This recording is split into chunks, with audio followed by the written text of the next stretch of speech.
Bonjour à tous pour un nouveau podcast avec aujourd'hui François Grégoire qui est physiothérapeute. Bonjour François. Bonjour, Zaki. Donc, je vais commencer par un petit résumé par rapport aux informations que j'ai trouvées un peu sur Internet. Et puis par la suite, je te donnerai la parole. Tu me diras si je suis loin du compte ou je me suis pas trop trompé. C'est beau? Ça marche, oui, ça marche.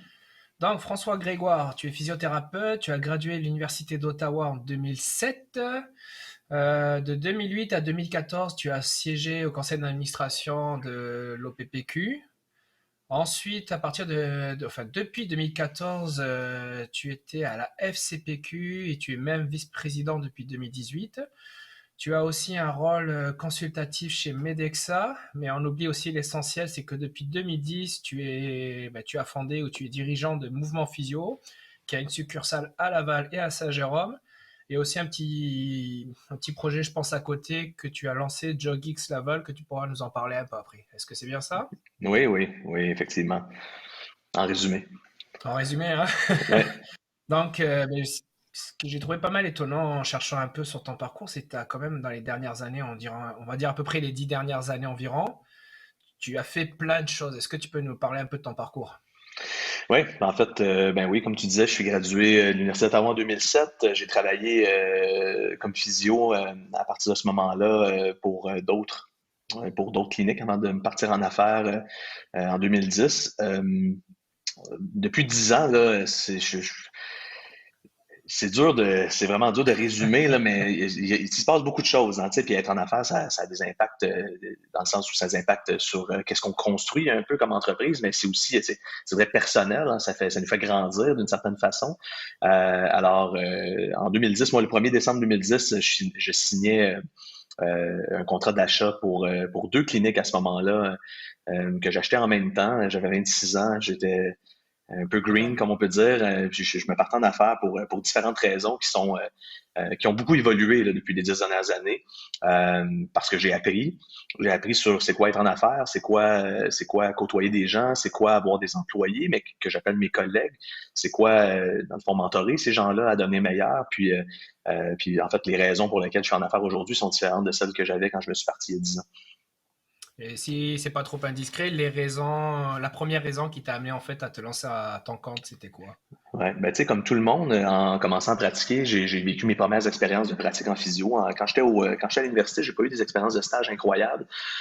Puis quand j'ai gradué, en fait, je savais quand j'ai gradué que j'étais pour être à mon compte un jour, là. Tu sais, le nom de domaine mouvementphysio.com, j'avais acheté ça, là, je venais juste de graduer, donc c'est quand même presque 3 ans avant que je me lance en affaires. En ayant de l'expérience dans trois cliniques différentes, là, avant de me lancer moi-même à mon compte, euh, je m'étais bâti un peu, j'étais critique, tu sais, des choses qui étaient pas parfaites, puis j'étais un peu, je prenais aussi qu'est-ce qui était bon dans ce que je voyais, puis je m'étais un peu fait à ma propre idée de qu'est-ce qui pouvait bien fonctionner, à mon avis, pour une clinique de physio. Mais j'avais aucune idée vraiment. Mais tout ça pour dire que au début, je le faisais pour moi. Quand je me suis parti en affaires, l'objectif, c'était de faire la physio à la façon que moi, François Grégoire, je pensais que ça devait être fait. Mais bon, tu sais, il y a toutes sortes de choses qui se produisent au fil du temps. Évidemment, on rencontre des gens extraordinaires, on travaille avec des gens. J'ai toujours été un gars un peu perfectionniste à ma façon, puis un peu control freak. Et je me suis rendu compte que dans le fond, j'ai pas toujours raison. Ça m'arrive de me tromper. Puis à travailler avec des gens avec qui je suis capable d'échanger, puis avec qui j'ai la même vision, puis les mêmes valeurs. Ce qui est intéressant, c'est que en fait, je me rends compte que c'est le fun de travailler avec d'autres personnes, d'écouter l'opinion des autres. Puis en fait, au début, je me suis parti en affaires pour le faire moi-même. Puis aujourd'hui, en fait, mon objectif, c'est d'aider les autres. Tu sais. Évidemment, je pratique un peu encore, donc j'aide mes clients. Mais mon objectif, c'est de faire de mes collègues les meilleurs physios possibles ou les meilleurs gestionnaires possibles. Euh, tout ça dans le plaisir, donc finalement. Depuis 10 ans, c'est C'est un peut-être peu ça. c'est un de A jusqu'à Z, là, mais avec un paquet d'aventures dans tout ça. Je pense que pour moi aujourd'hui, je vois beaucoup plus clairement pourquoi est-ce que je le fais, puis dans quelle direction est-ce que je m'en vais, là, que simplement le faire pour faire différent finalement. Puis là, tu disais, j'étais jeune, tu avais juste 3 ans d'expérience et tu t'es lancé Mhm. à ton compte. Comment ça s'est passé ton démarrage d'entreprise? Est-ce que toi, tu étais allé chercher des formations avant ou vraiment tu as saisi une opportunité de racheter des cliniques et de mettre à la sauce François? Comment ça s'est passé? Ouais. Ben, en fait, quand j'ai gradué, j'ai fait quelques cours au HEC. J'étais de retour aux études à temps plein là, l'année suivante après ma graduation. Dans ça, je me suis rendu compte que j'avais pas besoin d'aller chercher un autre diplôme pour. Tu sais, j'avais déjà un diplôme de physio, là, ça me permettait tu sais, d'avoir une profession. Puis le reste, je n'étais pas obligé de retourner sur les bancs d'école pour l'apprendre, là. Il y a un paquet de façons d'apprendre. Puis encore plus aujourd'hui, là, il y a 10 ans, là, encore plus aujourd'hui, ou même il y a 13 presque 14 ans, avec Internet, la formation, les connaissances et compagnie sont quand même beaucoup plus facilement accessibles que c'était il y a 10 ou 15 ans. Alors, j'ai cheminé un petit peu dans mes premières expériences cliniques. Puis quand j'étais rendu au point où je pense que j'étais prêt à le faire à ma façon, c'est une motivation intrinsèque. Quand je me suis dit, ben, je vais faire pour moi. Tu sais, qu'est-ce que je peux, qu'est-ce que je peux faire pour que moi je sois plus heureux dans mon travail. Ouais, À ce moment-là, j'ai acheté deux cliniques qui appartenaient à des physiothérapeutes différents. En fait, c'est deux cliniques qui étaient à vendre en même temps sur le site de l'ordre, là, dans leurs ok, petites annonces. Puis en fait, c'était deux cliniques qui étaient à vendre en même temps que j'ai acquis en même temps. Euh, la BDC qui m'a aidé là, en termes d'évaluation de l'entreprise, en termes de est-ce que c'est une bonne idée, etc. Alors, tu sais, j'ai rencontré des gens à la banque, une banque à Chartres, là. d'accord. J'étais à la Banque Scotia initialement. Donc, c'est vraiment une question d'humain que j'ai rencontré, là. Donc, tu sais, on se rend compte qu'on peut avoir un bon ou un mauvais service, puis c'est fondamentalement basé sur la personne qu'on rencontre, puis son intérêt à nous donner un coup de main finalement dans notre projet. Alors, ouais, j'ai des gens, Mario et Gaston, qui m'ont aidé à la BDC à Laval à me partir. Évidemment, c'est du conseil qu'ils me donnaient à ce moment-là, des choses que j'avais que je saisissais un petit peu moins à ce moment-là dans les connaissances que j'avais au niveau administratif. Euh, Sinon, tu sais, j'ai fait mon plan d'affaires, puis j'ai amené ça à la banque j'ai eu du financement, puis on est parti de là, là, vraiment, c'est comme ça que ça s'est fait. Euh, En une journée, ben, ça a pris plus qu'une journée se rendre jusque-là, mais en une journée à passer, tout à coup, là, j'étais à mon compte, puis là, je me retrouvais je savais pas, en fait, je pensais ce que je savais, mais je savais pas vraiment dans quoi je m'embarquais à ce moment-là. Ouais, c'est ça. Jour 1, j'imagine que tu arrives devant le bureau et puis tu te dis, je commence par quoi? Je pense qu'il y a un peu de ça parce qu'il doit y avoir tellement de choses à faire avec une reprise de clinique, oui. Surtout qu'en plus, si j'ai bien compris, ta reprise de clinique, ça n'a pas été que ça parce qu'après, tu as lancé, bah, tu les as transformés avec le logo Mouvement Physio, c'est bien ça? La Ouais, marque ben, Mouvement Physio. ouais, exactement. En fait, ce qui arrive, c'est qu'une des deux cliniques avait le nom de la propriétaire à ce moment-là. Donc, là, évidemment, ça faisait pas de sens de garder son nom à elle. Puis Mouvement Physio, mais comme je t'ai dit, moi, ça faisait 3 ans que j'avais acheté ce nom de domaine-là, donc je trouvais que c'était beau, je trouvais que c'était beau, je trouvais que ça Ok. fonctionnait bien. Tu sais, longtemps, j'ai réfléchi à peut-être trouver un nom qui sonne, tu sais, si quelqu'un qui veut développer un brand, par exemple, pourrait vouloir trouver un nom particulier ou tu sais, qui fait en sorte que ça se démarque. Apple, c'est un bon exemple. Apple, ils vendent pas des pommes, hein, ils vendent de l'électronique, ils vendent Ouais. des ordinateurs et compagnie. Alors, Apple, c'est un brand. Coca-Cola, c'est un brand. Nike, ça décrit pas, ils disent pas, c'est pas Nike Shoes, hein, c'est pas Apple Computers. Mais dans notre domaine, évidemment, là, ou dans tous les domaines, créer un brand, c'est pas évident. Ça prend beaucoup d'énergie et beaucoup de temps. Alors, tu sais, ça fait quand même du sens de garder tu sais, un qualificatif de qu'est-ce qu'on fait. Ouais, Alors, tu c'est sais, sûr. mouvement, ben, c'est mouvement physio. Je pense que ça explique bien qu'est-ce qu'on fait à la base et je pense que c'est important de focuser sur qu'est-ce qu'on fait de mieux puis c'est quoi notre core business finalement. Donc, Ok. euh, donc effectivement, la raison pour laquelle j'étais allé dans cette direction-là, c'est pour avoir ben, déjà à deux succursales, avoir comme une mini chaîne, si on veut, là, de deux Mhm. cliniques, avec le même nom, avec la même façon de voir les choses, de penser. Puis, tu sais, tu dis, c'est sûr qu'il y a beaucoup de choses à faire quand on commence, mais quand on commence, quand moi je me suis lancé en affaires avec l'aide de personnes, Ouais, c'est ça. j'ai comme réalisé à chaque année ou avec un petit peu de croissance, je réalisais qu'est-ce qu'il y avait à faire. Donc c'est comme si tu sais avec la COVID, puis je veux pas vraiment pas me comparer là, avec la COVID, François Legault à un moment donné disait on construit un avion en plein vol. Mais je pense que se lancer en affaires, c'est toujours ça. Parce qu'en fait, quand ton entreprise grandit, tu te retrouves avec soit des beaux problèmes ou des mauvais problèmes, puis il faut que tu trouves des façons de... Et tant que tu n'es pas là, tu sais pas que ça va arriver. Donc, c'est difficile de le planifier. Évidemment, la formation peut t'amener à bien comprendre ce genre de concept-là, mais la réalité, c'est comme dans n'importe quoi. Tant que tu l'as pas fait, tu sais pas vraiment. Donc, et en plus de ça, mais quand tu pars en affaires, tu as des dettes. Ça roule à chaque mois. Alors, c'est sûr que pratiquer comme physio, ben, ça devenait, au début, c'était la priorité numéro un, c'était de voir des clients, parce que c'est nécessaire. Puis, ben, moi, je coûte pas cher comparativement dans la Ouais. tentative d'embauche et compagnie. Donc c'est sûr et certain que au début, ben, tu prends toute la responsabilité administrative, puis une grosse responsabilité de traitement. Mais ça vient avec, là, c'est tout à fait normal. Je pense que c'est louable et normal, mais c'est juste que tu t'attends pas. Tu sais pas vraiment que c'est ça qui va se produire quand tu te lances au début, là. Ouais. Puis tes tâches maintenant, là, parce que j'imagine que tu fais un peu moins de physio et plus de gestion. Qu'est-ce que ça ressemble à quoi en ce moment Ouais, ta ben, pratique? cette semaine, en fait, tu sais, je vois 15 heures là, de clients par semaine encore. Ok. C'est sûr que dans une croissance, à un moment donné, il faut que tu réalises, j'avais parlé de ça avec Maria de chez Universel, dans une, dans euh, une conférence de Paul Wright, là, le physio australien là, Ouais. qui donne des conférences surtout en gestion. Puis en fait, une des choses que Paul Wright dit, puis j'en discutais justement avec Maria, puis elle me dit, tu sais, François, faut que tu penses des fois aussi à travailler pour ta business, pas juste dans ta business. Évidemment, le plus difficile, c'est toujours de garder le chapeau de thérapeute en même temps que garder le chapeau de gestionnaire. Alors, c'est sûr et certain qu'avec le temps, tu sais, je voyais des patients 50 heures par semaine au début. À un moment donné, il a fallu que je diminue. Puis en fait, c'est toujours le fou la poule. Est-ce que tu diminues en premier pour pouvoir te donner plus de temps à faire plus d'administration? Mhm. Tu sais, préparer de l'embauche, puis faire des ressources humaines, puis bien traiter ses employés, ça vient aussi avec avoir du temps pour être capable de le faire. Donc, c'est toujours un peu le fou la poule. Hein. Est-ce que j'enlève tout de suite des heures pour pouvoir me dédier, alors que je Ouais. sais qu'il y a peut-être des clients qui ne seront pas capables de venir me voir.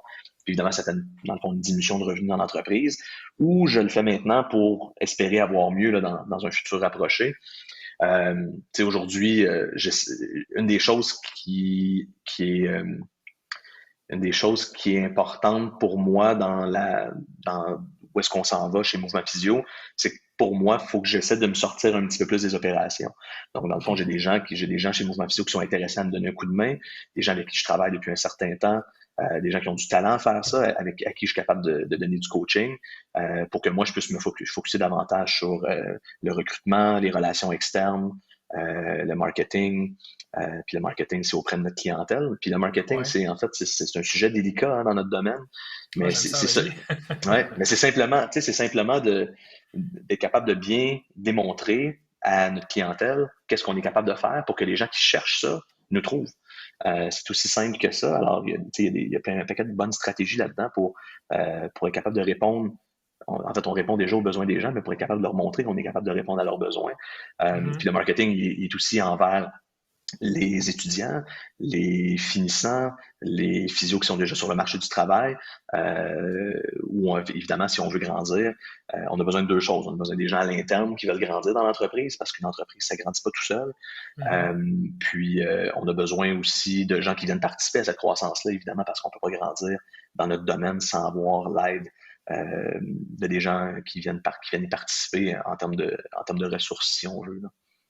Et là, si je te pose la question, c'est quoi la différence entre mouvement physio et une autre clinique de physiothérapie? C'est quoi ta vision? C'est comment tu pratiques la physiothérapie? Par exemple, moi, je suis un client là, je prends un rendez-vous chez toi, comment ça se passe?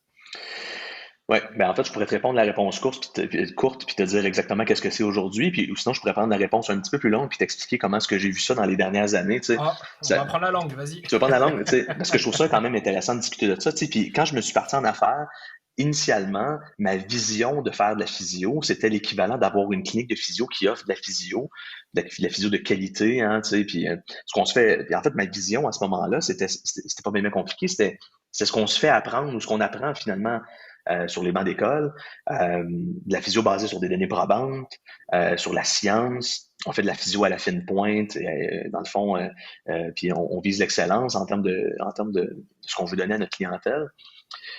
Puis c'était correct au début parce que, tu sais, au début, on était une toute petite clinique, puis je pense qu'on avait quelque chose, je veux dire, un peu sexy, autant pour quelqu'un qui veut venir travailler puis qui travaille directement avec moi, que pour un client qui va à sa petite clinique de quartier puis qui cherche pas nécessairement quelque chose d'immense.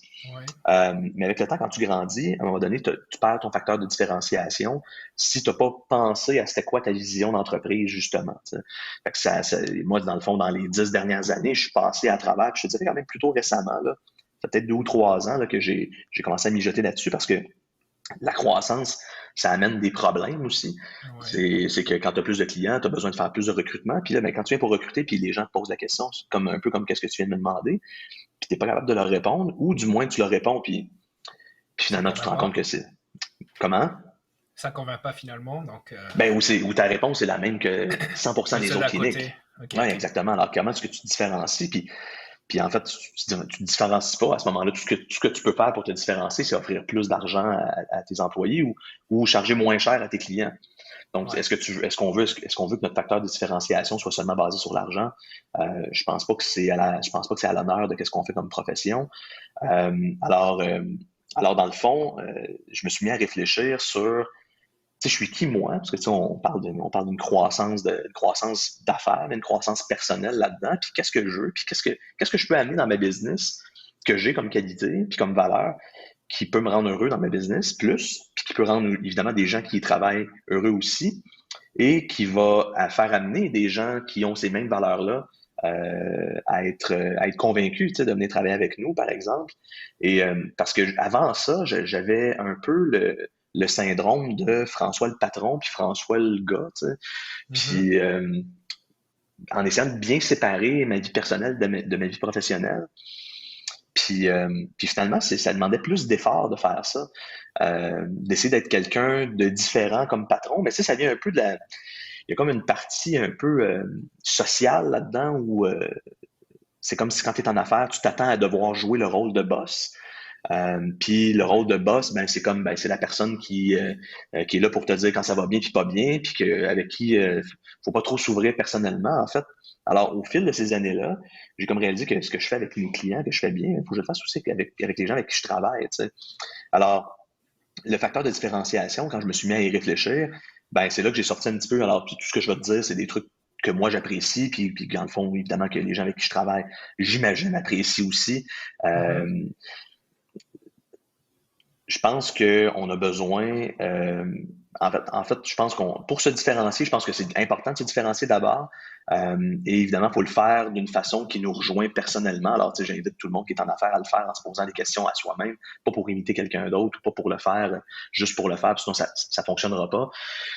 Euh, moi, j'aime ça évoluer, j'aime ça apprendre. Alors, tu sais, une des valeurs principales que je pense qui est importante à avoir dans une entreprise, une valeur ou une vision, là, je te dirais peut-être plus une vision, euh, une forme de. Puis ça rejoint un petit peu les vidéos que tu as vues là, dernièrement. Tu sais, Ouais. je pense que c'est important qu'on modernise notre approche en physio. Euh, Ouais. ma valeur principale chez Mouvement Physio, c'est le plaisir. Puis c'est sûr que c'est facile à dire, mais pour avoir du plaisir au travail, pour la plupart des milléniaux, ça prend quelque chose qui est varié. Donc, évidemment, on veut du plaisir dans le travail, on veut pouvoir avoir du fun dans qu'est-ce qu'on fait. Puis souvent, pour Mhm. avoir du fun dans qu'est-ce qu'on fait, il faut pas juste faire ça 35 heures par semaine. Alors, tu sais, une des choses qu'on met de l'avant beaucoup, beaucoup ici, évidemment, c'est l'esprit d'équipe. Tu sais, normalement, hors COVID, on a une activité par mois à l'intérieur de l'entreprise. On a fait des rénovations là, à Laval, puis ça avance à Saint-Jérôme tranquillement. Alors, notre vision de la chose, c'est aussi d'avoir une ambiance dans la clinique qui est propre aux échanges. Donc, on a comme, dans le fond, notre salle d'employés, c'est un lounge. Là, tu sais. Donc, c'est fait Ok. pour pouvoir échanger, pour pouvoir se regrouper. C'est sûr que dans la situation de COVID, ça nous aide moins. Mais ce que je pense qui est important, en tout cas, une des choses qui est importante pour moi, puis une des choses que je vois qui est aussi importante pour mes collègues de travail, c'est tout le monde a d'autres beaux talents, tout le monde a des envies de grandir dans une entreprise, puis quand même assez rapidement, les physios ou les autres professionnels aussi vont avoir le goût d'avoir d'autres responsabilités. Mhm. Et le plaisir, ça vient aussi d'une variation de responsabilités où on fait pas toujours la même chose 35 heures par semaine. Je pense que ça, c'est drainant pour n'importe quel professionnel. Euh, je l'ai vécu moi-même. j- J'aime faire un peu de tout. J'aime encore pratiquer parce que je pratique moins, mais en fait, je pratique pas moins parce que je fais des choses à l'extérieur de l'entreprise. Une des choses importantes, c'est qu'on soit capable de développer des projets ensemble sur lesquels toi, tu as le goût de travailler, que ce soit en admin, que ce soit devenir propriétaire, donc de prendre ses responsabilités puis de grandir là-dedans, puis d'avoir du Ouais. temps libéré et payé pour faire ça. Parce qu'en fait, c'est une question d'efficacité simplement, puis c'est une question de qualité. Si moi je valorise que tu fais du travail sur X ou Y projet, ben il faut que ça, faut que ça fasse, faut que toi tu te sentes valorisé de le faire. Si je te demande de faire ça dans ton temps libre, ben c'est sûr que même si tu valorises pas nécessairement l'argent, Oui, ben c'est possible que tu te dises, ben, tu sais, ça doit pas être si important que ça pour François, étant donné il est pas prêt à me payer pour ça. Donc, tu sais, il y a il y a une partie, je pense que le plaisir découle de l'organisation du travail, puis du fait que chez nous, c'est important de pouvoir grandir dans l'entreprise de façon concrète, avec un plan concret, euh, basé sur tes demandes puis tes désirs aussi. Alors, quelqu'un, par exemple, qui aurait du talent en marketing, pourquoi est-ce qu'il pourrait pas aider Mouvement Physio à avoir une nouvelle vision de comment est-ce qu'on pourrait mettre ce genre de choses-là de l'avant. Quelqu'un qui a du talent en musique, mais pourquoi ça pourrait pas être quelqu'un qui s'occupe justement de l'ambiance dans les cliniques? Donc tu sais, c'est une question de prendre un petit peu là, des talents que les gens ont, qu'est-ce qu'ils ont envie de faire, puis comment est-ce qu'on peut le développer. Évidemment, c'est sûr que à la base, tout ce qui est administration, gestion, c'est quelque chose d'important. ouais. Mais au-delà de ça, il y a d'autres projets qui peuvent être faits. Il suffit d'en discuter, là. Dans le fond, si je résume bien, ton idée, c'était de, au lieu d'aller chercher des ressources externes pour continuer le développement de mon entreprise, pourquoi je ne vais pas profiter des ressources internes et en même temps proposer la diversité à mes employés, à essayer de les rendre plus épanouis, de les remotiver, de garder une cohésion, une ambiance favorable. C'est un peu ça que tu as fait en fait finalement. Oui, exactement. En fait, puis là, tu sais, je remarque que ce que je suis en train de te décrire, c'est surtout un petit peu la marque employeur, là, qui est plus le fait Ouais. de parce qu'au début, je pense que ta question, c'est plus par rapport aux clients, puis je pourrais y revenir si tu veux. Mais tu as tout à fait raison. Ça veut pas dire qu'on va jamais à l'externe, hein, tu sais, il y a des trucs il y a des gens qui sont experts tu sais, dans des trucs où on va aller à l'extérieur, hein, tu sais, par exemple, designer site web. On peut tout voir comment est-ce qu'on le fait, puis on Mhm. peut même faire un croquis. Après ça, c'est pas nous qui va le programmer puis le coder, donc ça va être quelqu'un qui va le coder, mais en même temps, c'est un projet en soi. Il y a des trucs comme ça qui sont plus des projets de une fois, mais qui va prendre des fois plusieurs mois avant qu'on y arrive. Ouais. Et il y a des trucs qui sont répétitifs, là. Tout ce qui est relations externes avec autant avec nos clients qu'avec les professionnels. Évidemment, c'est une relation qui doit se faire à tous les jours, à toutes les semaines, euh, notamment par les médias sociaux. Bien sûr. En parlant de médias sociaux, j'ai vu que tu es quand même vraiment, bah, t'es pas mal présent quand même sur le web et tout. Comment ça se passe? Est-ce que c'est toi qui gères toi-même les postes? Est-ce que vous avez des rôles attitrés avec tes employés associés? Vous faites généralement des postes? Est-ce que vous avez planifié vous-même aussi de la publicité ou vous faites affaire avec quelqu'un à l'externe? Comment ça se passe un peu pour votre présence On s'occupe, c'est tout à l'interne. tout à l'interne? Ok. La majorité de ce que tu vois qui sort de Mouvement Physio, c'est moi. C'est moi qui s'en occupe. Ok. Tu sais, c'est quelque chose ça mérite une planification, mais en même temps, quand c'est trop planifié, par exemple, de faire affaire avec une firme externe pour faire ça, souvent ça manque de saveur, puis ça manque un peu de la couleur de l'entreprise. Alors, tu sais, de façon générale, on a 4 catégories de trucs qu'on va diffuser sur les différentes plateformes. Ok. Euh, les ambassadeurs, les événements, les activités, puis la formation.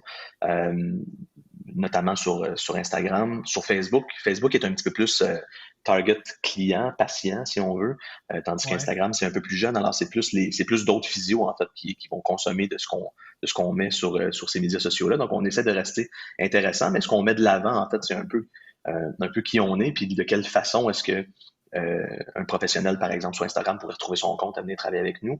Ok. Tandis que sur Facebook, on est plus appelant à la clientèle. Alors, c'est plus quand on voit qu'on regarde, par exemple, l'âge des gens qui consomment des médias sociaux, évidemment, Facebook est plus grand public et plus de tous âges. Il y a des gens tu sais, de 14 à 97 ans sur Facebook, là, ce qui est un petit peu moins le cas sur Instagram, puis évidemment encore moins si Ouais. on allait sur des nouvelles plateformes là, comme euh, euh, des plateformes, j'oublie le nom, là. Ouais, moi non plus. C'est Les plus pour petites les jeunes. vidéos, non, exactement. Je vais ouvrir mon téléphone puis je vais aller la chercher. TikTok. Fait Ouais, que, c'est ça. Ouais, fait que TikTok sur lequel on n'est pas vraiment présent, mais ça veut pas dire que j'écoute pas des vidéos sur TikTok parce qu'il y a quand même des gars comme Gary Vee, il y a des gens qui sont quand même intéressants là, sur ces plateformes médias-là. OK. Bon, des fois c'est un peu redondant, mais tu retrouves le même truc sur LinkedIn puis sur TikTok, mais quand même, ça peut être inspirant puis donner des bonnes idées de comment est-ce qu'on peut interagir avec notre clientèle. Donc ça c'est l'aspect plus, tu sais, je te dirais relation employeur, collègue, employé, un peu relation interne. Sinon, ben, notre clientèle, nous, ce qu'on fait, on fait uniquement du 1 à 1 en salle fermée. Euh, donc, ce qu'on vend, c'est de la physio, je veux dire, haut de gamme et moderne à notre Ouais. clientèle. On est en train de développer notre nouveau site web. On a changé notre brand à l'automne dernier. Puis on a comme effacé notre ancien site web pour que ça, c'est pour que ça fitte avec l'image qu'on a maintenant. Alors, ce qu'on vend, c'est euh, la personnalité. Ce qu'on va vendre, en tout cas, du moins encore plus, c'est la personnalité du professionnel qui fit avec la personnalité du client. Tout ça dans une ambiance, dans un environnement moderne et haut de gamme. Donc, si on part de comment est-ce que les cliniques de physio ont commencé à exister il y a peut-être 40 ans, euh, davantage avec les physiatres à ce moment-là. C'était un copy-paste de ce qui se faisait à l'hôpital. Tu prenais la clinique de l'hôpital, tu la sortais de l'hôpital, puis tu disais, ben, c'est une entreprise privée. Puis elle était pareil. Elle était pareil, les services étaient les mêmes, l'ambiance était les mêmes, les couleurs étaient les mêmes, hein, le vert hôpital, le rose Ouais. hôpital. Alors, évidemment, la physio a évolué dans les 40 dernières années, puis c'est sûr que mon objectif avec, par exemple, le premier vidéo que j'ai diffusé, c'est d'attirer l'attention. Je sais que la Mhm. physio, en fait, on ne souhaite pas qu'elle devienne une profession insignifiante, ça c'est clair, mais qu'est-ce qui arriverait si on faisait rien, t'sais? Alors, c'est un petit peu dans ce sens-là que j'amenais ce sujet-là. Euh, Mon opinion là-dessus, c'est qu'il faut qu'on prenne des exemples de d'autres domaines, que ce soit en technologie ou dans le domaine du divertissement, puis il faut qu'on soit capable d'offrir ça à notre clientèle en premier lieu parce que les gens aiment pas ça aller à l'hôpital. Les gens aiment pas ça aller se faire traiter. Puis en plus de ça, mais quand les gens vont se faire traiter à l'hôpital, c'est gratuit. Donc là, ils viennent nous voir dans notre entreprise où ils vont payer pour nous voir. C'est sûr qu'il y a des gens qui ont des assurances, mais il y a des gens qui n'en ont pas. Tu sais, moi, j'ai pas d'assurance quand je fais changer mes pneus, puis ça me coûte peut-être 300 $. Ça s'en vient bientôt. Quoi qu'il annonce de la neige samedi, peut-être qu'on attend un petit peu plus longtemps. Mais ça pour dire que, tu sais, moi, comment est-ce qu'on peut amener les gens à avoir le goût de venir chez le physio, tu sais? Tout le monde a besoin de consulter le physio une fois de temps en temps. Des gens qui ont de la douleur, c'est pas 100% des gens qui ont mal en quelque part, c'est proche d'eux. Alors, comment est-ce qu'on fait pour faire en sorte que les gens aient envie de venir nous voir, au-delà du fait qu'on vende, qu'on est bon, il y en a plein Mhm. de monde qui sont bons. Il y a plein de monde qui sont bons. Il y a des chiro qui sont bons. Hein, il y a des ostéos qui sont bons. C'est pas. Alors, si on veut être fier de notre profession, il faut quand même qu'on mette de l'avant autre chose que juste le fait qu'on est bon, parce que les gens, ils savent pas ça. Donc, nous, Mhm. entre nous, c'est correct qu'on se le dise qu'on est bon, puis ça prend de la progression en termes de connaissances dans la profession, puis les nouvelles pratiques, puis les pratiques avancées. C'est super important. Évidemment, c'est primordial, mais c'est beaucoup entre nous, ça. Ouais. Dans la relation qu'on a comme professionnel avec la population, c'est de dire qu'on est bon, ça convainc pas personne. Parce qu'il y a plein de gens qui le disent puis qui le crient en levant la main. Alors, comment est-ce que quelqu'un peut faire pour décider? Je pense qu'il faut qu'on se trouve en tout cas, moi, c'est ça un petit peu mon plan, mais se trouver une niche de comment est-ce qu'on aide les gens en physio euh, qui se différencient des autres professionnels.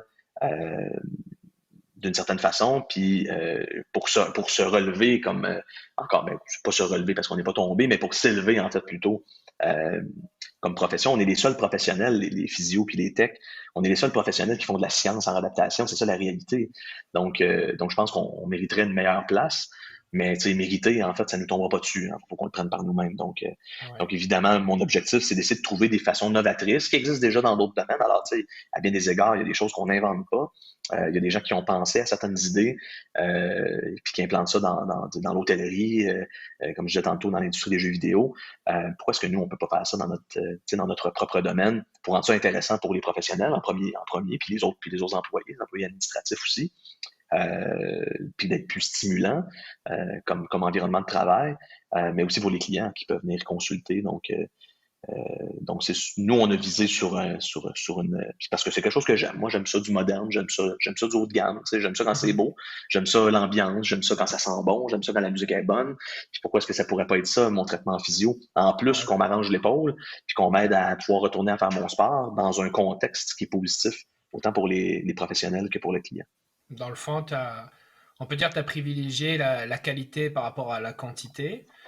Je pense que tu as dû quand même adapter ton modèle d'affaires parce que quand on pense à la majorité des cliniques, mais moi j'en ai travaillé dans quelques-unes, souvent c'est plusieurs patients à l'heure.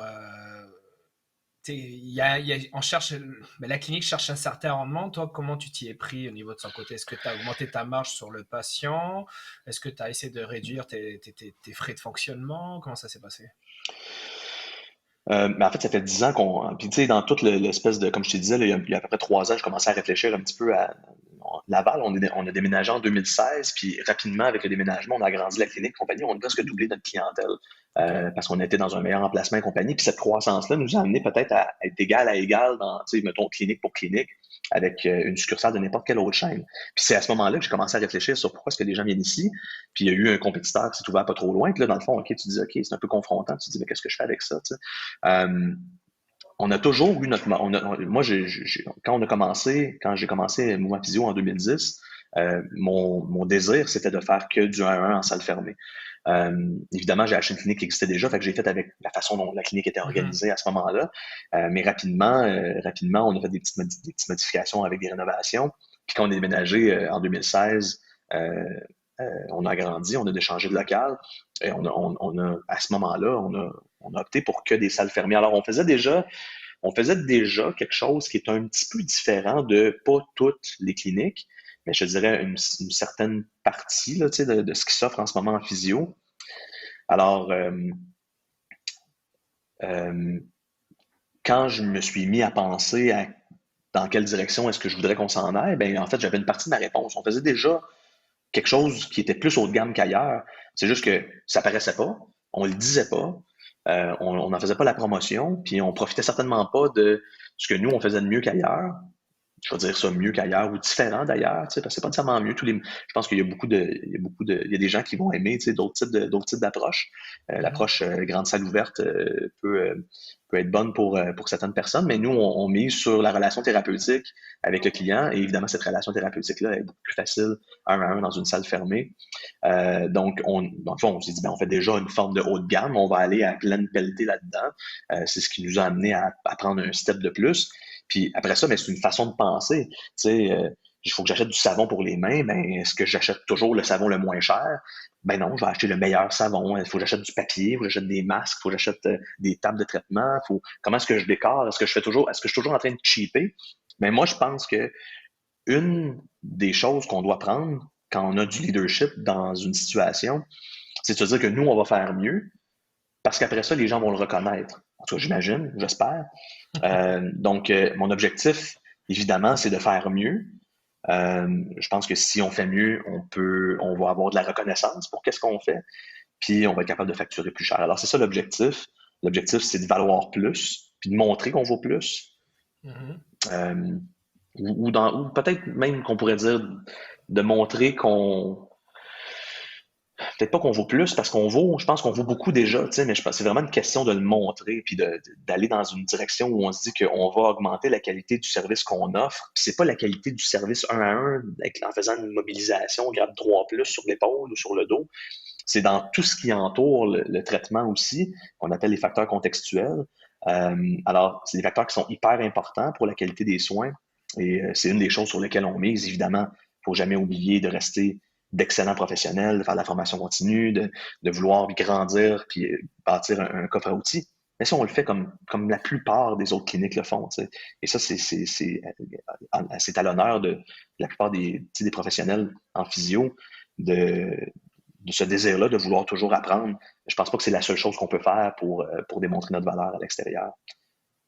Ok. Donc la création de valeur pour toi, dans ton cas à toi, ça a été de démontrer la qualité dans tous les aspects de ta clinique pour pouvoir justifier des tarifs qui te permettent de faire fonctionner ton entreprise, on peut dire ça comme ça? D'une certaine façon. Donc, Ouais. ouais, on aspire à ce qu'on fait, T'as, ça vaut plus. Donc, moi, je peux t'as cha- rémunérer mes professionnels plus cher. Puis, c'est ça. T'as cherché mhm. une autre manière différente des autres, ta création de valeur. Je vais comparer, j'en reviens encore à des cliniques où des fois vont faire plus comme je te disais, plus de patients à l'heure parce que pour eux, dans leur état d'esprit, la création de valeur se fait par le nombre de clients. Toi, c'est plus par l'aspect qualité, par l'aspect qualité tout court, on peut dire ça en général de ton Mhm. entreprise. Ouais, ben en fait, plus de patients à l'heure, je pense. Tu sais, il y a comme, c'est parce qu'il y a une limite à ce que les humains sont capables de faire, puis ont le goût de faire aussi, tu sais, en premier lieu. Puis tu sais, quand on pense à la différenciation, c'est sûr que si tu compares à d'autres domaines, c'est dans la brûle pour point, on peut penser par exemple au domaine automobile. Évidemment, c'est de la vente de produits, hein, c'est pas un service, mais la réalité, c'est que est-ce que probablement que Honda doit vendre plus de voitures que Mercedes. Probablement. En Mhm. nombre absolu, à la fin de l'année, ils vendent plus de voitures. Mais qu'est-ce que Mercedes veut vendre? Mais ils veulent vendre l'expérience, veulent vendre la qualité, veulent vendre un beau moteur, une belle voiture. Euh, tandis qu'Honda, ben, en fait, c'est pour amener, là, je veux pas être péjoratif, là, mais c'est un exemple, amener du point A au point B. Donc, c'est sûr qu'en nombre, peut-être que Mercedes voudrait se dire, ben, nous, on aimerait mieux vendre plus de voitures. Alors, qu'est-ce qu'on fait? Ben, on coupe dans nos coûts. On veut plus de vendeurs, mais qui gagnent moins. Alors, parce que valoriser toujours, faire plus d'argent en bout de ligne, c'est drainant pour tout le monde. Donc, je pense qu'au lieu de valoriser, faire plus d'argent ou de voir plus de monde, je pense que si on valorise la qualité, on risque d'arriver à quelque chose de probablement similaire. Mais Mhm. on a pris un chemin qui est parfois plus compliqué. C'est sûr et certain que d'augmenter le nombre de clients dans l'horaire de quelqu'un, c'est probablement pas quelque chose de très compliqué, mais je pense qu'à long terme, ça a le potentiel d'être drainant pour les professionnels. Puis je pense que c'est une des raisons euh, pour laquelle il y a des professionnels qui nous quittent rapidement, en fait, Ouais. restent pas dans la profession super longtemps. Donc, ça, c'est un modèle que je pense qu'on doit réfléchir, auquel on doit réfléchir. Évidemment, le modèle d'affaires de tout le monde, c'est propre à chacun, mais c'est sûr et certain que mon objectif à moi, c'était pas d'augmenter la charge de mes professionnels, ni ma propre charge, parce que je subis la même chose. Moi, quand je dis quelque chose, je le fais en même temps que tout le monde, là. Donc, l'objectif, c'était d'augmenter la valeur et la qualité de ce qu'on offre, là. Et quand tu recrutes, est-ce que c'est un attrait qui attire vraiment les gens? Est-ce qu'ils disent waouh, vous faites un patient à l'heure, où est-ce que je signe? Ou, ou ça fait partie un des attraits, ou c'est l'attrait principal qui arrive à convaincre? Mais en fait, on fait pas. Je vais te corriger là-dessus, Zaki, on fait pas Ok, nécessairement un patient. On fait pas nécessairement un patient à l'heure. On voit tout le monde un à un en salle fermée. Donc, notre clientèle ok, privée, on les voit entre 30 et ouais, 60 minutes. Euh, mais donc, on peut voir, on a des traitements de 30 minutes. C'est la majorité de nos suivis, là. En 30 minutes, un à un, il n'y a pas personne d'autre qui attend ou qui a une chaleur ou une glace ou un électro en même temps. On est d'accord. 30 minutes, un à un avec le client. Est-ce que ça charme les gens? Je ne sais pas. Je te dirais que ça fait. Tu sais, on a changé notre brand récemment. Alors, on a toujours fait ça. Ça fait 10 ans qu'on Ok, presque qu'on fonctionne de cette façon-là. Je pense que le problème, c'est qu'on ne l'a jamais vendu vraiment de cette façon-là dans le passé. Puis moi, j'ai toujours pris pour acquis que les gens le savaient. Tu sais. Mais en fait, encore une fois, le marketing, c'est de pas prendre pour acquis que les gens savent si tu leur dis pas. Alors autant en termes de, si on parle de clientèle, de gens qui, par exemple, pourraient vouloir consulter ici parce que c'est une salle fermée, la porte est fermée, tu es un à un avec ton professionnel. Donc, il n'y a pas personne là, il n'y a pas personne en chest qui fait du bicep pendant que la madame de 70 ans est en train de se faire traiter à côté. Ou il y a des rideaux, mais on est tellement habitué qu'il y a des rideaux qu'on les ferme plus. Tu sais. ouais. Autant en termes de clients qu'en termes de professionnels qui voudraient offrir ce genre d'expérience-là à leur clientèle. Tu sais, quand je parle à des gens encore aujourd'hui, puis même si ça fait 10 ans qu'on fait ça, la façon dont on fait les choses, la façon dont on le montre, c'est quand même assez récent. Les gens, il y en a beaucoup qui me disent, ah, je pensais pas que ça existait. Alors je pense que, puis encore là, quand on revient encore sur le marketing, c'est une question d'image, c'est une question de ce qu'on montre. Moi qui est quelqu'un d'assez humble généralement dans la vie, montrer à ce que je fais, puis tu sais, ma présence sur les médias sociaux qui a augmenté dans les dernières années, ça vient de ça un petit peu aussi.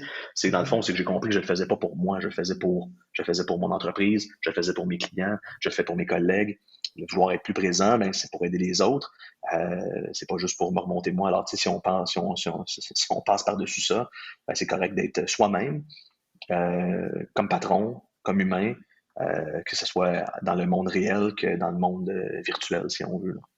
Ok. Puis en parlant de toi en tant que patron, si j'ai bien compris, tu corriges-moi si je me trompe, il n'y a pas que la clinique dans ta vie. Tu as eu le projet JogX ou tu as encore le projet JogX. Qu'est-ce que c'est ce projet? Est-ce que tu peux en parler? Comment c'est né?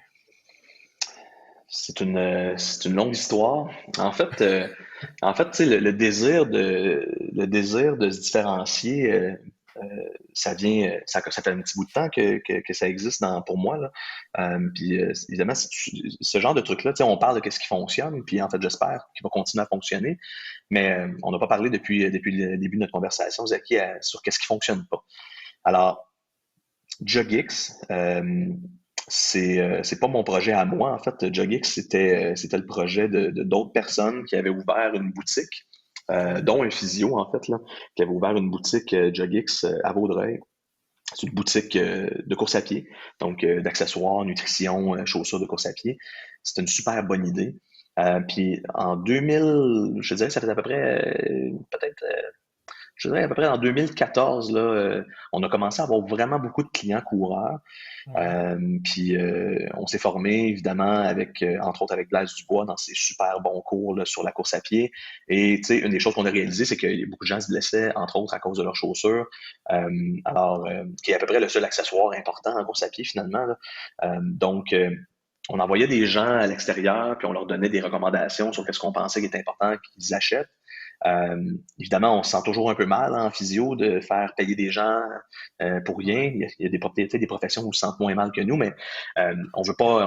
Dans le fond, si j'envoyais mon client acheter une chaussure minimaliste dans un endroit avec qui j'avais peut-être pas fait de contact professionnel initialement, puis la personne revenait, elle avait acheté des souliers, finalement, pas ce que j'avais demandé, une paire à 250 $. Elle avait déjà couru avec. Là, finalement, tu te rends compte que c'est pas le même modèle, mais c'est la même chose, c'est les mêmes specs finalement sur la chaussure. Puis là, tu dis, ah ouais, ben ok, c'est pas exactement ça qu'on voulait, mais là, tu peux plus les retourner. Fait qu'on s'en sert comme quoi, là, comme pot à fleurs ou comme signet dans un livre. Tu sais, on peut pas, la chaussure est achetée, on peut pas la retourner. Donc là, dans le fond, l'idée, à ce moment-là, j'ai commencé à regarder un petit peu qu'est-ce qui se faisait sur la clinique du coureur. Puis une des, euh, tu sais, une des choses sur lesquelles je suis tombé, c'était JogX, qui avait une succursale JogX à Vaudreuil. Puis à ce moment-là, j'ai eu des discussions avec les gars pour ouvrir un JogX dans ma clinique. Eux, ils n'étaient pas prêts à ce moment-là, donc ils pensaient plus ouvrir une autre succursale à part entière. Puis on a fini finalement par s'entendre. Hein, ben, j'ai ouvert l'équivalent d'une franchise JogX chez Mouvement Physio. Et OK. l'objectif, c'était d'être capable d'avoir un genre de one-stop shop où tu pouvais faire évaluer ton patron de course puis te faire suggérer une chaussure propre à ta course à pied ou ton patron de course. Puis, ou si tu étais blessé, ben, si on avait besoin de modifier ta chaussure, on était capable on pouvait t'en recommander directement sur place. Alors, ça a super bien fonctionné au début. Quand on a déménagé, quand on a grandi la clinique de Laval, on a agrandi JogX aussi. On a déménagé évidemment JogX qui a pris une place dans la clinique, une place de choix sur la vitrine avant, etc. Mhm. Mais JogX, c'est pas mon projet à moi. Moi, j'étais franchisé là-dedans. D'accord. Et en fait, les gars ont eu des difficultés euh, en termes comme entreprise. Il y a eu des difficultés financières. Il y a eu des décisions des fois qui étaient des bonnes décisions, il y a eu des décisions qui étaient des moins bonnes décisions. Évidemment que moi, comme franchisé, je finissais par subir et on finit par fermer. Alors, tu sais, sans même que je le sache, ils ont fait faillite. Et OK. du jour au lendemain, on s'est retrouvé avec, en fait, nous, c'était notre seul fournisseur. On achetait tous nos produits directement du franchiseur. Euh, puis on payait pour ça, évidemment. On avait un coût là, qui était associé avec l'exploitation de cette boutique-là. Évidemment, le projet, on voyait là, même avant là, que tout ça ferme, on voyait que ça s'en allait pas nécessairement vers le bon endroit. Évidemment, c'était une tentative de différenciation et je Ouais. pense que c'était une bonne idée. C'est une bonne idée qui aurait pu être exploitée peut-être d'une meilleure façon ou d'une autre façon. C'est sûr que là, on se revire de bord, puis en 2021, le retail, c'est une autre game. Mais en même temps, tu sais, je pense qu'on aurait pu se nicher d'une certaine façon puis faire compétition, même en tout cas du moins au Québec, à d'autres. C'était ça le plan d'ailleurs, là, à Ouais. d'autres boutiques qui vendent des chaussures, mais parce qu'on a l'expertise, tu sais, pour faire cette recommandation-là. Mais bon, finalement, ça n'a pas fonctionné comme ça aurait pu, comme ça aurait dû. Et tu sais, dans le fond, quand on a fermé, on a liquidé JogX ici, on a fermé. euh, ben, évidemment, moi, j'étais déjà en train de penser à où est-ce qu'on s'en allait. Puis la réalité, c'est qu'une boutique comme ça, c'est une autre business, là. Tu sais, c'est une Ouais. business de gestion des stocks. Il faut que les gens soient formés pour bien être capables d'aider les clients, etc. Donc, c'est lourd, là, tu sais, c'est lourd comme deuxième entreprise. Puis c'est toujours une question de, OK, ben là, je dois mettre du temps dans une entreprise qui me rapporte beaucoup moins. mais en même temps, elle me rapportera absolument rien si je mets pas du temps dedans. Donc, tu sais, c'est comme n'importe quel projet, il n'y a rien qui va fonctionner si on y met pas du temps et de l'énergie. D'accord. Et tout ça dans la croissance du mouvement physio, ben, c'est quelque chose que j'ai trouvé difficile à gérer. Et probablement que c'est un petit peu là que j'ai commencé à apprendre que, ben, dans le fond, il y a des gens qui sont intéressés là, à prendre une partie de ce projet-là. Alors, faudrait que je demande à des gens qui sont intéressés à m'aider à gérer ce genre de trucs-là. Donc, cette mentalité de se dire, ben oui, OK, je peux pas tout faire tout seul. Là. Il y a des gens qui veulent aider, il y a des gens qui veulent prendre d'autres responsabilités, d'autres tâches. Alors, pourquoi est-ce que ces gens-là me donneraient pas un coup de main? Puis moi, après ça, ben moi, j'adore ça. On aime ça en physio, les professionnels de la physiothérapie, on aime ça faire de l'éducation, puis faire du coaching. C'est ça qu'on fait avec nos clients déjà. Alors, ben là, j'ai comme réalisé que finalement, j'aime ça, là, faire du coaching, mais pas juste pour du traitement en physio, mais aussi pour d'autres tâches que moi, j'ai fait, sur lesquelles, des fois, je me suis pété la gueule, puis comment est-ce que je peux aider quelqu'un à le faire, puis qui peut-être cette personne-là va faire ses propres erreurs, mais elle ne fera pas les miennes, au moins. En tout cas, c'est ce qu'on souhaite. Alors, tu OK. sais, fait que Joggix, c'était une bonne idée, mais c'est mort de sa belle mort. On a refocusé sur notre, euh, notre service principal, qui est la physiothérapie. Bah, ça, on peut voir le côté positif aussi. Ça a été une expérience pour toi. Tu as appris des choses et Ah, ça vient, honnêtement. oui, oui, tout vient avec l'apprentissage, ça c'est clair. Mm. Toujours. En fait, puis c'est pas, je sais pas, moi j'invente pas ça, là, mais on dit dans la vie, soit ça marche ou soit on apprend. Puis c'est pas moi qui ai inventé cette phrase-là, mais c'est ça la réalité. Il faut le voir comme ça, sinon on est toujours déçu. Là. OK. Tu as aussi un autre rôle ailleurs, mais cette fois-ci chez Medexa. À quoi ça consiste? Ben, en fait, c'est une plateforme à laquelle je crois beaucoup. Et dans le fond, j'ai investi, j'ai eu l'occasion d'investir dans Medexa. Euh, ça fait, ça va faire presque 2 ans maintenant, OK.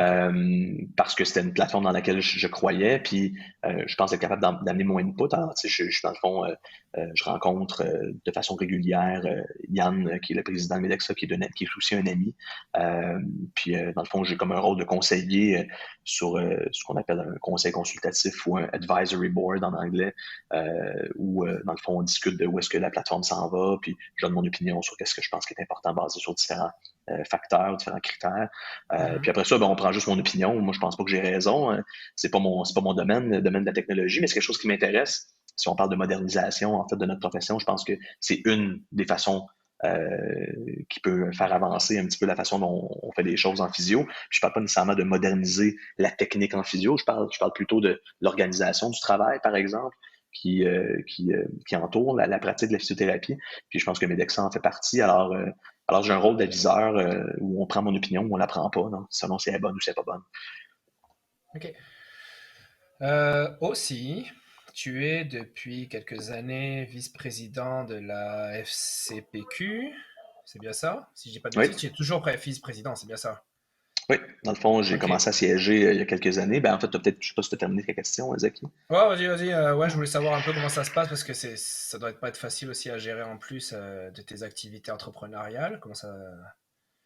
Oui, ben en fait, j'ai commencé à siéger comme administrateur sur le CA de la Fédé enfin plus, si tu m'as rappelé, t'as fait une bonne lecture de mon profil LinkedIn. Il y a quelques Des fois, années, oui. ouais, des fois, je les écris là-dessus parce que je me rappelle pas moi-même depuis combien de temps je fais quelque chose. Je Alors, pense que de 2014 à 2018, tu as dû siéger, si je dis pas de bêtises, et depuis ouais, 2018, tu es vice-président, c'est bien ça? exactement. Alors, tu sais, dans la vie, puis moi, dans le fond, je siège sur des organisations depuis que j'ai gradué ou à peu près, là, puis mes premières expériences, je peux te dire, là, j'étais pas mal le plus jeune de la gang. Mais, tu sais, j'aime ça apprendre, j'aime ça voir du nouveau, j'aime ça. Puis, des fois, je suis critique, mais j'essaie de m'organiser avant d'être critique, j'essaie de m'organiser pour savoir un peu qu'est-ce qui se passe pour vrai, parce que je pense que chialer sans savoir, c'est un peu, ouais, c'est futile, ça nous amènera pas nulle part. Alors, tu sais, avant d'être critique par rapport à quelque chose, je veux m'impliquer puis je veux voir comment est-ce que ça se fait. Alors oui, en fait, j'étais à la Fédé qui peut-être qui rejoint un peu plus mes aspirations, tu sais, comme milieu que l'ordre sur lequel j'ai adoré siéger, puis avec qui je partage encore des superbes relations avec des gens qui font un travail incroyable. Mhm. Mais c'est sûr que, tu sais, étant moi-même dans le privé, la Fédération des cliniques de physio du Québec, ben, c'est plus en lien avec ce que je fais là, d'une journée à l'autre. Euh, comme administrateur, ben, on va avoir des responsabilités mineures sur différents projets. C'est surtout de prendre des décisions. Évidemment, c'était comme ça en 2014. On a un petit peu réformé notre façon de fonctionner à la Fédé où on travaille par comité maintenant. Alors, les administrateurs maintenant ont plus de responsabilités. On a des comités sur lesquels on doit amener des projets à terme. OK. C'est Alain Bessner qui voulait que je devienne, qui était le président, directeur général, si je ne me trompe pas, ou en fait au moins le président de chez Universal, qui a pris sa retraite depuis. Puis c'est Alain qui voulait qui m'a nominé d'une certaine façon, puis qui voulait que je prenne le poste de VP. Évidemment, le poste de VP, dans le fond, ça demande un petit peu plus de travail parce que on vient chapeauter d'une certaine façon les sous-comités, puis on siège aussi sur le comité exécutif. Alors, par exemple, là, on a fait un gros travail à la Fédé, puis on a un président qui est exceptionnel en Pascal, puis une directrice aussi qui est exceptionnelle en Laure. Puis évidemment, je siège avec Maria aussi là, sur le CE. Évidemment, depuis la dernière année, avec la COVID, ça a amené beaucoup de travail pour s'assurer que nos membres étaient le plus rapidement possible avisés puis au courant de dans quelle direction est-ce qu'on devait s'en aller. Il y a eu énormément, tu le sais, là, Zaki, il y a eu énormément de changements. Là, aux 2 semaines, il y avait des nouvelles consignes. Puis, si on se remet il y a un an, on pensait que ça durait 2 semaines, cette affaire-là. Finalement, ça fait un an qu'on est là-dedans. C'est comme une nouvelle réalité, tu sais. Puis, Ouais. c'est sûr que ça me prend quelques heures par semaine. Il y a des semaines où ça me prend plus de temps, des semaines où ça prend moins de temps. Euh, une chose que ça fait réaliser aussi, c'est que ben, sur un conseil d'administration, quand tu prends des responsabilités, ben, les gens ont des attentes envers toi-même. Alors, ça t'aide, je veux dire, c'est pas toujours facile, mais ça aide euh, à apprendre sur soi, tu sais, puis à apprendre bon, les bons commentaires, les moins bons commentaires pour tenter de s'améliorer. Puis évidemment, c'est sûr que ce que ça m'apporte le plus, ben, c'est des gens avec qui je travaille, c'est des gens que je rencontre, les gens que je trouve Mhm. inspirants, les gens de qui je suis capable d'apprendre aussi de leur propre histoire, parce que ça fait plus que 10 ans que je suis impliqué dans différentes organisations comme ça. Puis je suis de moins en moins dans les plus jeunes, mais je suis encore dans les plus jeunes. Donc, c'est sûr que ça m'amène à être capable d'apprendre des autres en les regardant travailler, en sachant un petit peu, en voyant qu'est-ce qu'ils ont déjà fait, puis qu'est-ce qui a pu fonctionner, qu'est-ce qui a moins fonctionné, puis en allant chercher l'opinion des autres sur parfois mes propres projets. Donc, j'ai pas de mentor officiel, mais tu sais, je prends un petit peu partout, tu sais, des choses que je vois puis que j'entends, puis je me fais ma propre opinion. Basé là-dessus. Alors, tu sais, c'est sûr que le réseautage, puis de rencontrer plein de gens exceptionnels en physio, c'est ce qui m'apporte le plus là, d'être présent dans ces milieux-là. C'est très grandissant. Tu gères une entreprise, tu es dans la FCPQ, dans le fond, t'arrêtes pas. Est-ce que tu as un outil qui t'aide à gérer tes journées, à planifier, comment ça se passe? Est-ce que tu as un secret? Parce que là, personnellement, j'admire ça et je me pose des questions. Des fois, je me cherche du temps, je me cherche des astuces pour la gestion. Comment tu fais ça, toi? J'ai beaucoup lu là-dessus. C'est une bonne question, Zaki. Tu sais, puis je vais arriver à ce que je pense qui a le mieux fonctionné. Puis ça, c'est propre à moi, évidemment, parce que j'ai beaucoup lu sur l'organisation du temps. Tu sais, je te dirais que mon outil principal, c'est mon calendrier, là, dans lequel j'écris tout ce que je dois faire, puis même que je planifie des choses. Je suis pas le seul à faire ça, mais tu sais, par exemple, s'il faut que je fasse les payes, ben, tu sais, je le mets dans mon calendrier pour que j'aie le temps de le faire. Évidemment, quelqu'un m'a déjà dit, François, si tu remplis ton verre à 100%, aussitôt qu'il y a quelque chose d'imprévu, le verre va déborder. Tu sais. Alors, bon, c'est pas facile pour moi, mon univers horaire du vide. Ceci étant dit, puis j'ai aussi une vie, tu sais, j'ai aussi une vie personnelle, là, tu sais, j'ai une famille, puis j'ai des amis que cette année, ben, on se voit moins, fait que ça me donne plus de temps à faire d'autres choses, mais tu sais, je te dirais que une des choses dans laquelle j'ai grandi personnellement, puis ça, comme je te dis, c'est propre à moi. Je sais pas si j'ai jamais lu ça nulle part. Je sais pas s'il y a d'autres personnes qui sentent comme ça. Mais tu sais, je te parlais plus tôt dans notre échange aujourd'hui de euh, à quel point j'avais évolué dans voir le François patron, puis François humain, puis dans le fond, ma vie Mhm. personnelle, ça devrait pas rentrer dans ma vie professionnelle. Puis ça m'a amené beaucoup de frustration, ça, au début de ma pratique, là, tu sais, comme propriétaire, comme entrepreneur, si tu veux, ou tu sais, j'étais en vacances, puis quelqu'un avait besoin de moi, puis là, je me disais, mais comment ça se fait que moi, je suis pas capable de prendre des vacances, puis dans le fond, ben, je pense que ce qui a le plus aidé, c'est mon mindset qui a changé par rapport à ça. Où aujourd'hui, puis ça s'est fait de plusieurs façons. Je pense que ça s'est fait parce que j'ai appris davantage qui j'étais. Tu sais, être en affaires, ça te confronte à des choses sur lesquelles tu es moins bon. Mhm. Puis tu es obligé de t'améliorer parce que tu es menotté dans ta propre entreprise. Donc, tu sais, un réflexe que j'aurais pu avoir dans le passé, ça aurait été de quitter une entreprise. Mais aujourd'hui, c'est ma propre business. Parce qu'il y a quelque chose qui marche pas, il faut que je m'arrange pour que ça marche. Tu sais. Puis quand il y a quelque chose qui marche pas avec moi, mais quand je retourne chez nous le soir à la fin de la journée, je le ramène avec moi. Fait que, fait que tu sais, dans le fond, c'est pour ça que je parle de croissance personnelle. Puis c'est quelque chose que j'aime donner aussi à mes collègues. Je pense que c'est important de savoir qui on est puis qu'est-ce qu'on veut. Euh, Tu sais, bien comprendre qui je suis, puis qu'est-ce que moi je suis capable de faire, puis qu'est-ce que je suis capable d'amener, ça m'a amené à baisser un peu mes attentes envers moi-même, qui ont toujours été très élevées, mais ce qui m'a amené aussi à être plus patient avec les autres, donc à baisser les attentes envers les autres. Puis au début, quand j'ai comme réalisé ça, je trouvais que c'était super péjoratif parce que baisser les attentes, ça peut vouloir dire de s'attendre à moins. En fait, c'est pas baisser les attentes pour s'attendre à moins, c'est baisser les attentes pour s'attendre à différent. Puis une des choses que j'ai réalisé, c'est qu'en fait, tout le monde est un peu différent. Tout le monde a une personnalité différente, tout le monde a des qualités différentes. Puis, en fait, pendant longtemps, je m'attendais à ce que les gens fassent exactement comme moi. Pas parce que moi, c'est bon, juste parce que c'est, dans le fond, ben, qu'est-ce que je fais? Moi, c'est bien normal pour moi parce que c'est les décisions que moi, je prends. Mais en fait, tout le monde n'est pas pareil. Alors, baisser mes attentes envers les autres, ça m'a amené à avoir plus d'empathie envers les autres, puis à mieux comprendre que les gens ont des besoins particuliers, donc à être plus humain. Euh, et ça facilite beaucoup ma gestion de mon horaire. Parce qu'en fait, ce qui est le plus difficile dans ce que je fais, c'est de gérer le temps puis la demande que les gens ont ou les attentes que les gens ont envers moi, de leur donner du temps, puis de les mentorer, puis de les aider à être meilleurs. Moi, j'ai des attentes à les aider à être meilleurs. Les gens ont des attentes à ce que je les aide à être meilleurs.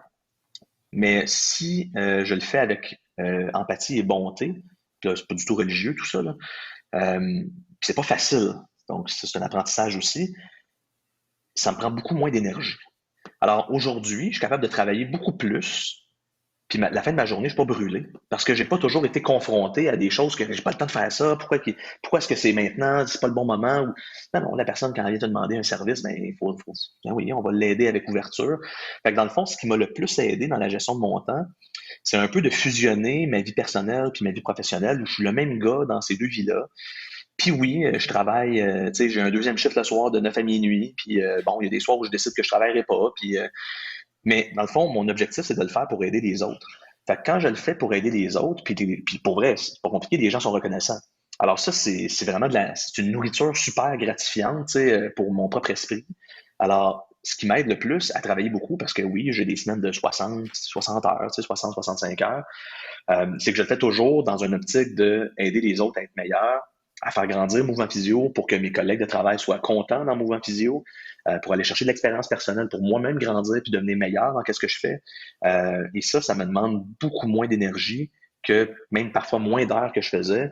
Je sais que si je m'en vais en vacances, il faut que je travaille un petit peu à tous les jours. Parce que quand tu reviens de vacances et tu as 800 courriels, ça c'est drainant. Alors, c'est plus facile de gérer un petit peu à tous les jours. Donc, je te dirais que accepter que maintenant que je suis en affaires, qu'il n'y a pas d'heure dans la journée, qu'il n'y a pas de moment dans la semaine, que quelqu'un, s'il a besoin de moi, je suis là pour l'aider. Euh, ben, je pense que ça amène un shift d'énergie là, d'une certaine façon dans qu'est-ce que ça me demande. Alors, c'est sûr qu'il faut que je prenne un break comme tout le monde une fois de temps en temps, là, mais je suis beaucoup plus efficace dans ce que je fais parce que je le fais pas pour les mêmes raisons, je pense. Waouh! C'est une bonne vision, ouais, effectivement. Si tu arrives à avoir un aspect positif de ça, je pense que oui, tu gères mieux tes journées. Je comprends l'idée. On va passer à la dernière partie. T'en as dit un petit peu en fait pendant toute la session, là, t'en as parlé, je veux dire. Mais tu as aussi François qui poste des vidéos sur Internet pour la promotion du métier de physiothérapie, pour le valoriser mieux. Est-ce que tu peux me parler un peu de comment ça a démarré un peu ce projet? Puis on va après parler d'une des vidéos où par la suite je t'ai contacté, où tu parlais un peu de ta vision de la physiothérapie aussi dans le futur. Oui. Euh, c'est pas tout planifié, ça, hein? Suivant le move. Ouais, ouais, c'est ça. Il y a des trucs qui se passent un petit peu de façon naturelle. Tu sais, je suis un gars qui réfléchit beaucoup, peut-être trop, là. Alors, c'est sûr que, tu sais, en étant dans un truc, en étant dans un domaine particulier, puis je réfléchis à ce domaine-là, puis tu sais, je réfléchis aujourd'hui, ça fait que ça va faire 14 ans que je pratique, fait que c'est sûr que je réfléchis quand même pas mal moins à ma pratique professionnelle, tu sais, après 14 ans, là, avec la clientèle. Je te dirais que c'est assez naturel, c'est assez facile pour moi. Alors, tu sais, ça m'amène à beaucoup réfléchir à ce qu'on vit, tu sais, dans notre marché, évidemment à l'attrition des physios, à pourquoi est-ce que c'est difficile d'engager, pourquoi est-ce que les gens qui rentrent en physio aiment pas plus ça, comment est-ce que moi j'ai fait pour aimer ça, tu sais, parce que j'ai pas aimé ça au début, tu sais, je suis un bon exemple là, de quelqu'un qui a commencé de la même façon que la plupart des physios qui rentrent sur le marché du travail maintenant. Euh, alors, je pense que en premier, je pense qu'on peut s'aider à aimer quelque chose. Tu sais, je pense qu'il faut se forcer à aimer quelque chose. Tout vient pas naturellement. Puis comment est-ce qu'on se force à aimer quelque chose? Ben, on trouve des points positifs, puis on est content des points positifs, puis on essaie de les exploiter davantage. Donc, par exemple, tu sais, moi, à partir du moment où j'étais en affaires, ben, pour moi, c'est un point positif. Je pratique. C'est sûr qu'au début, je voyais des patients 50 heures par semaine, puis mon administration, elle se faisait en extra, là, pas mal. Alors, bon, le point positif, c'est que je fais de l'administration, je fais d'autres choses. Le point négatif, c'est sûr que ça fait beaucoup d'heures par semaine. Mais tu sais, à réfléchir à comment est-ce que moi, j'ai passé à travers ce genre de trucs-là, puis finalement, je reconnais des patterns, là, tu sais, c'est sûr qu'il y a une réalité qui peut être un petit peu différente 10, 15 ans plus tard, mais je suis pas différent tant que ça des autres. Donc ça m'amène à réfléchir sur pourquoi est-ce qu'il y a des physio-kits? Comment est-ce qu'on peut faire pour être plus, j'ai des physios, mais tu sais, les techs aussi, là, je sais pas c'est quoi le nombre d'années, là, d'ailleurs, c'est quelque chose qu'il va falloir qu'on demande à l'ordre de nous sortir des statistiques, tu sais, plus claires là-dessus parce que c'est en mesurant quelque chose qu'on sait si on s'améliore ou pas. Mais comme marché, comment est-ce qu'on fait pour être meilleur? Tu sais, puis ma propre business a passé à travers ça, tu sais. Moi, si je vendais mouvement physio, on s'appelait au début, là, on s'appelait mouvement physiothérapie orthopédique et sportive, tu sais. Parce que, dans le fond, c'était basé sur le journal de physio, là, The Journal of Orthopedic and Sports Physical Therapy.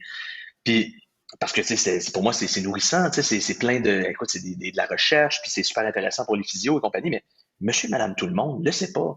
Tu sais, on a un bon exemple, Zaki, en ce moment. Bon, la vaccination va bon train, mais la réalité, c'est que les gens se posent des questions, même si toi puis moi, on sait que c'est scientifique puis que ça va de soi, la plupart des gens, quand c'est pas leur domaine, ça va pas de soi. Alors, tu sais, qu'on leur dise qu'on fait de la science en physio, dans le fond, c'est quoi, comment est-ce qu'on peut trouver une autre façon de parler à notre clientèle, parler à nos, puis tu sais, moi, j'aime pas tant le mot patient, là, ou usager, là, je trouve que c'est un peu, je pense que les gens, on doit les voir comme des clients, là, comment est-ce qu'on peut les servir, parce que, puis ça veut pas dire faire ce qu'ils veulent, c'est peut-être le faire comme ils veulent. Donc, c'est nous qui est maître de notre profession, mais c'est le client qui est maître de comment est-ce qu'on l'exerce d'une certaine façon, tu sais. Alors, si on essaie d'aller toujours contre, ça peut pas fonctionner. Puis je pense qu'on doit retirer des leçons de ça. Alors, tu sais, c'est un petit peu tout ça là, qui m'amène à réfléchir. Puis ça m'a amené à me dire, ben, je pense qu'on manque de modernisme en physio. Tu sais. Probablement puis quand je te parlais tantôt là, tu sais, des cliniques, de la clinique d'il y a 40 ans qui était un copier-coller de l'hôpital, il y en a beaucoup encore des cliniques que ça ressemble beaucoup à ce à quoi ça ressemblait il y a 40 ans. Comment ça? Comment ça? On est chanceux parce qu'on a des clients tu sais, on n'est pas une boutique de vêtements là, proche de chez nous sur Curé-Labelle à Rosemère, par exemple. Pendant la pandémie, là, elle a dû manger des croûtes, puis pas à peu près. Parce que c'est une business qui a besoin de se réinventer pour rester en contact avec sa clientèle. Tu sais, c'est un marché qui change avec le web et compagnie. Puis, comme profession, la physio, on a moins eu besoin de se réinventer parce qu'on est quand même une profession scientifique, on est paramédical, un peu comme les dentistes, les pharmaciens.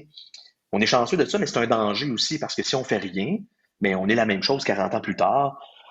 Aux yeux du client, surtout, je sais que la profession a énormément évolué, on a plus de droits que jamais, etc. Mais aux yeux du client, qu'est-ce qui a changé depuis 40 ans? Donc, c'est sous cette optique-là que j'ai trouvé je pense que c'est intéressant d'y réfléchir. Puis moi, je pense que c'est important de stimuler l'innovation. Puis l'innovation, telle que moi je la vois, c'est pas nécessairement la même façon que quelqu'un d'autre pourrait la voir. Je pense que c'est important dans cette innovation-là, de permettre aux professionnels de se réaliser au sein de nos entreprises, de les payer à leur juste valeur. Tu sais, beaucoup d'exemples de Hey, ben, tu fais une bonne job comme physio, t'attends-tu de travailler sur tel projet, mais je peux pas te payer plus que 20$ de l'heure. OK, mais le physio dit, mais moi, je fais 30$ de l'heure. Fait que je vais travailler sur des projets qui sont plus importants en étant payé moins. Comment est-ce que je me sens valorisé dans ça? Alors, tu sais, c'est des choses que j'entends de l'extérieur. Alors, puis j'ai fait ces erreurs-là, moi aussi, là, il y a quelques années. Tu sais. Dans le fond, j'apprends de ce genre de trucs-là, mais mon objectif, c'est de m'améliorer, tu sais, comme patron, tu sais, comme collègue, comme propriétaire. Alors, tu sais, je pense que c'est important qu'on permette aux professionnels de se réaliser au sein de nos entreprises. Les physios, les techs, ils ont plein d'autres. En 2021, les gens ont plein de connaissances qui sortent de ce qu'ils font comme professionnels. Alors, comment est-ce qu'on peut pas mettre ça, comment est-ce qu'on pourrait mettre ça là, au profit de notre profession, finalement? Je pense que c'est important d'avoir un corridor ouvert et de partager nos opinions. Donc, c'est important de faire participer les gens avec qui on travaille aux décisions. C'est bien plus facile. Les gens sont bien plus d'accord avec les décisions qu'on prend quand c'est tout le monde qui le prend en même temps. Ça, c'est clair. Donc, tu sais, une structure qui est plus horizontale en termes de décision d'affaires. Puis je pense que les gens aiment ça, être proche des décisions. Dans le fond, les gens aiment proche. Ce que je veux dire, c'est que les gens aiment proche des décisions pour, dans tous les cas, tu sais, ils veulent être capables de parler à leur patron, euh, mettre en place des processus qui permettent aux professionnels de s'épanouir, déléguer, puis faire confiance aussi.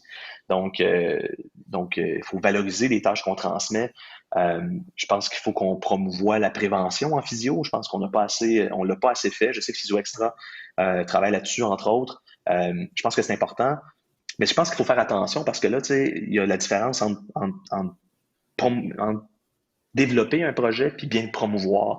Et c'est là que je reviens au marketing puis toute notre image publique euh, à l'extérieur. Alors, c'est sûr et certain que si on parle de promotion, de prévention, excuse-moi, en physio, puis de voir des gens, parce que les gens vont récidiver. On le sait, là, le plus de chances que tu as d'avoir mal à l'épaule, c'est si tu as déjà eu mal à l'épaule. C'est pas compliqué. Ça, c'est scientifique. Alors, comment ça se fait qu'on ne voit pas ces gens-là dans 6 mois pour s'assurer que tout va bien, les garder motivés à faire les exercices puis à rester actifs, à faire la promotion de la santé, à faire plus de la prévention que juste du traitement. On est les meilleurs professionnels pour faire ça. Alors, c'est une bonne idée de dire qu'il faut qu'on prenne la force de préhension parce que c'est une donnée objective qu'on peut garder dans nos dossiers. Le client, il ne faut pas lui dire ça. Il s'en fout de ça. Le client, lui, il comprenne la force de prévention puis qu'on ait 160 degrés de flexion à l'épaule. On ne peut pas vendre ça. C'est pas de cette façon-là qu'on peut vendre ça à la clientèle. Il faut être à l'écoute de c'est quoi leurs besoins et comment est-ce que la prévention peut répondre à leurs besoins. Et ça, c'est ça, faire du bon marketing. Alors, je pense que c'est important de faire ça. Euh, Aussi pour maintenir un lien avec notre clientèle. Donc, dans le fond, de continuer à les aider de façon continue à rester actifs. Ça n'a jamais été aussi populaire chez les gens d'être actifs, puis de pas arrêter de faire leurs activités sportives ou leurs activités actives, simplement aller marcher, faire du hiking, aller dehors, jardiner. Tu sais, on a souvent fait la promotion de ça, là, le jardinage, hein, les physios peuvent vous aider, mais ils peuvent vous aider juste si vous êtes blessé. Attendez d'être blessé avant de venir nous voir. Tu sais. En fait, on est capable de faire, on sait c'est quoi faire du jardinage, c'est se placer accroupi. La personne qui a une limitation en flexion du genou, on est capable d'évaluer ça, de savoir que cette personne-là est limitée en flexion du genou, comment elle va être accroupie pour faire du jardinage sans se blesser. Alors, tu sais, c'est cette relation-là que je pense qu'on devrait plus avoir avec notre clientèle. Euh, Sinon, ben, c'est ça. Là. En fait, au total ou de façon bien enveloppante de tout ça, c'est mieux communiquer avec nos clients. Tu sais. Je pense qu'il faut qu'on prenne des stratégies qui sont utilisées dans d'autres domaines pour être capable d'aller chercher le bon client pour le bon service. Puis on n'oblige personne à consommer. Je pense que les gens pensent que de la vente, c'est de forcer les gens à acheter. C'est pas du tout ça. C'est que si toi, Zaki, tu cherches une voiture rouge, si je te vends des voitures noires, tu ne seras pas intéressé. Alors, si je m'adresse à des gens qui ne pensent pas avoir besoin de consulter, puis que je leur dis, ben, si vous êtes en douleur, venez nous voir, mais la personne qui n'est pas en douleur, elle ne sera pas attirée envers ce message-là. Alors, c'est s'assurer, je pense, de développer des bons messages qui sont basés sur du storytelling intéressant, tel que le marketing se fait en 2021, puis qu'on fait pas en physio. Là. On fait très peu. Il n'y a pas beaucoup là, de gens qui offrent quelque chose de différent au moins. Au moins, même si c'est pas bon, au moins différent. T'sais. Puis je dis pas que ce que je fais c'est bon, mais j'essaie au moins de faire différent puis d'essayer de suivre les guidelines un peu de ce qu'on voit qui est recommandé là, ou que moi je dirais recommandé ou promu en 2021 en termes de si tu parles à quelqu'un qui fait du bon marketing. Ok, mais écoute, ça anticipe un peu ma prochaine question. Je voulais te demander si tu avais un conseil à donner à quelqu'un qui veut se lancer en affaires, lequel ce serait? Et tu as répondu un petit peu, de faire les choses différemment, Mm. essayer d'avoir une vision, utiliser des codes d'autres professions qu'on réattribue à la physio. Est-ce que tu en Ben, aurais tu sais, d'autres? moi, je pense qu'il ben, quelqu'un qui se part en affaires, tu sais, en fait, dans ce que je te dis, tu sais, c'est une forme c'est un peu ma vision à moi aussi, mais quelqu'un qui se part en affaires, bon, il y a deux choses, tu sais, c'est sûr que tu peux te partir en affaires tu sais, de zéro. Euh, je pense que c'est un petit peu différent de se partir en affaires de zéro versus se partir en affaires avec une franchise, par exemple, où là, on va déjà te donner des outils.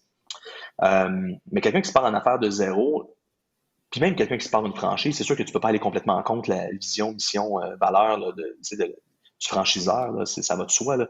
Ce que tu achètes, c'est en partie ça, évidemment, c'est ce que tu vas promouvoir par la suite. Mais tu sais, je pense que c'est important de se poser la question sur euh, c'est, c'est- comment est-ce qu'on c'est quoi le besoin de notre client? Comment est-ce que c'est quoi son problème principal? Puis comment est-ce que moi, qui se part en affaires, comment est-ce que moi je peux l'aider? Fait que c'est sûr OK. que, at large, en physio, on va dire qu'on aide les gens à avoir moins mal. Mais comment? Après ça, comment est-ce qu'on peut l'aider? C'est quoi le plan qu'on peut leur offrir? De quelle façon est-ce qu'on peut amener cette personne-là à avoir, comment est-ce qu'on peut répondre à son besoin? Euh, puis, comment est-ce que ça peut être différent de ce qui se fait ailleurs? Puis je pense qu'il faut vraiment, une fois qu'on a défini, qu'on a bien défini un,